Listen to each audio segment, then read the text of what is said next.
We're here in the US Wax room with Andreas Emslander, and Andreas is getting ready to prepare skis for the US team. Andreas, if I can bother you for 1 minute. Yeah. How many pairs of skis does the US team have? Roughly 150 to 160 pairs. Do they all get used during the season? Most of them. It's depending on the conditions. If we have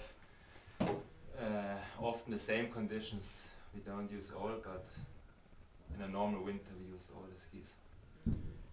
Give me an idea of what happens on a race day from the time you get up in the morning to actually getting down to having a race ski ready for an athlete on the starting line. In the morning when we get to the venue, we first check the conditions. And then we decide what kind of grind we use or what kind of grinds, and then we start scraping athlete skis, race skis. So every athlete has, at the race day, 4 to 5 pairs, and we start scraping the skis and prepare for the test, and then we start preparing the wax test skis. So it's about 10 pairs for the different waxes we want to use. How far in advance do you start doing those wax tests? So working, we start about 5 hours before the start, and the wax test 2 hours before the race. And then the final decision, how is that made as to what skis the athlete will actually use? So we go with the athletes for a ski test. That's also around 1.5 hours before the start.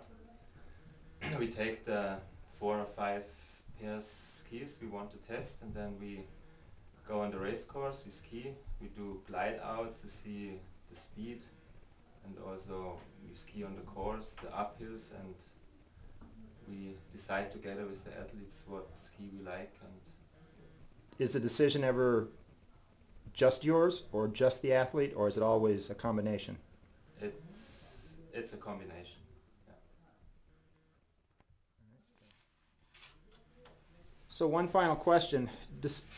Conditions change dramatically sometimes from the time you begin testing until the race starts. What happens if you get close to race time and you have to make a change? Is there always a backup plan?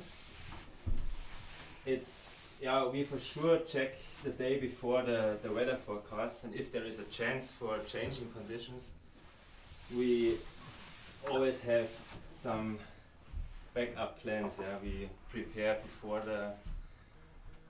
we always prepare some more skis for these other conditions. And if it's very close to the race, it's a big stress for us, because then we have to prepare the double amount of skis, but we must be prepared for this. So if you're not prepared, you have no chance and no time to react.